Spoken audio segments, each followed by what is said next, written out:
کیا آپ جانتے ہیں کہ انسانی تاریخ میں سب سے زیادہ خطرناک ہتھیار کانسی کے زمانے میں پائے جاتے تھے؟ اور آپ کو معلوم ہے کہ تاریخ کے مہلک ترین ہتھیار جن کا تصور بھی غیر انسانی ہے، ان پر پابندی عائد کر دی گئی ہے۔ اور آپ کو یہ بھی پتہ ہے کہ CCW جیسے غیر انسانی ہتھیار کے کنونشن کے نام سے بھی جانا جاتا ہے، ایک بین الاقوامی معاہدہ ہے جو غیر ضروری طور پر غیر انسانی سمجھے جانے والے ہتھیاروں کے استعمال پر پابندی لگاتا ہے۔ فی الحال اس معاہدے میں 125 ریاستی پارٹیاں شامل ہیں، جن پر مزید 4 ریاستوں کے دستخط ہیں۔ اگرچہ جنگوں کے دوران ٹیکنالوجی کا استعمال کوئی نئی بات نہیں ہے، اور اس ٹیکنالوجی کے تحت آئے روز انتہائی خوفناک ہتھیار تخلیق کیے جا رہے ہیں جو دنیا میں موجود انسانوں کے لیے مزید تکلیف کا باعث بن سکتے ہیں۔ ماضی میں بھی چند خطرناک ہتھیار جنگوں کے دوران استعمال کیے گئے جن کا تصور بھی غیر انسانی ہے، تاہم ان میں سے اکثر پر بعد میں پابندی عائد کر دی گئی، لیکن بدقسمتی سے پابندیوں سے پہلے یہ ہتھیار متعدد زندگیاں نکل چکے تھے۔ آج کے آرٹیکل میں ماضی کے ان چند خوفناک ہتھیاروں کا ذکر ہے جن کے استعمال پر آج پابندی عائد ہے۔ مسٹرڈ گیس، یہ گیس انسان کے پھیپھڑوں کے اندر بھر جاتی ہے اور اسے شدید نقصان پہنچاتی ہے۔ جنگ عظیم دوئم کے دوران اس گیس کا استعمال عام کیا گیا تھا، تاہم اس کے بعد اس پر پابندی تو عائد کر دی گئی، لیکن یہ اب بھی کسی نہ کسی شکل میں استعمال کی جا رہی ہے۔ نرو گیس، یہ گیس انتہائی خطرناک ہے اور اس کے استعمال پر بھی پابندی ہے۔ یہ گیس براہ راست انسانی جسم میں موجود نظام میں مداخلت کرتی ہے۔ اس گیس کی وجہ سے جسم میں موجود وہ سگنلز متاثر ہوتے ہیں جو انتخابی نظام کی جانب سے دیگر جسمانی اعضاء کو موصول ہوتے ہیں۔ پیپر سپرے، یہ سپرے بطور ہتھیار استعمال کیا جاتا ہے، تاہم جنگ کے بعد ان پر پابندی عائد کر دی گئی، لیکن اب بھی پولیس آفیسر اور شہری اسے اپنے تحفظ کے لیے استعمال کرتی ہے اور اپنی حفاظت کے لیے اپنے ساتھ ہی رکھتے ہیں۔ پلاسٹک لینڈ مائنز، یہ ایک انتہائی خطرناک دھات تھی جو جنگ کے دوران استعمال کی جاتی تھی، لیکن جنگ کے اختتام کے بعد زیر زمین پر چھائی جانے والی اس دھات کو تلاش کرنا انتہائی مشکل ہو گیا اور ساتھ ہی مہلک بھی ثابت ہو سکتا تھا، سو اس کو بھی روک دیا گیا۔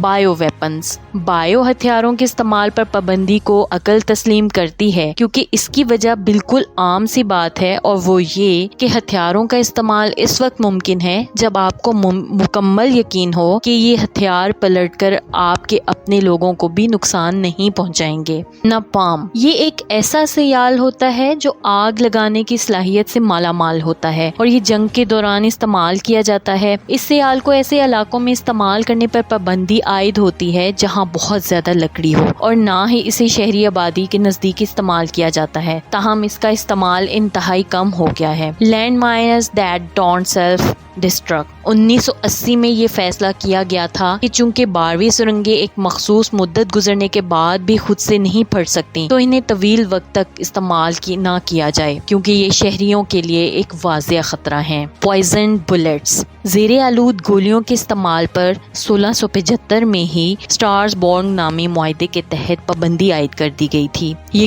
گولیاں دنیا کا سب سے پہلا کیمیائی ہتھیار تھا، جبکہ یہ معاہدہ فرانس اور رومی سلطنت کے درمیان طے پایا تھا۔ بیلون بمز، اس بم کا استعمال جاپان نے غیر قانونی طور پر کیا تھا اور اسے اورگن کے جنگلات میں آگ لگانے کے لیے استعمال کیا گیا، لیکن اس کے نتیجے میں ایک ٹیچر اور 5 بچے ہلاک ہو گئے۔ یہ واقعہ جنگ عظیم دوئم کے دوران پیش آیا۔ ڈیزیز اینیملز، ان علاقوں میں جہاں جنگ جاری ہوتی تھی وہاں جان بوجھ کر بیمار شدہ چوہے یا کیڑے چھوڑ دیے جاتے تھے جو انسانوں کے لیے انتہائی خطرناک ثابت ہوتے تھے، تاہم بعد اس ہتھیار پر بھی پابندی عائد کر دی گئی تھی۔ اس طرح کی مزید معلوماتی ویڈیو حاصل کرنے کے لیے دیکھتے رہیے میرا چینل معلومات، اور اس کے ساتھ ہی میرے چینل کو لائک، شیئر اور سبسکرائب ضرور کریں، اور ساتھ ہی بیل آئیکن کو دبانا مت بھولیے گا۔ بہت شکریہ، اللہ حافظ۔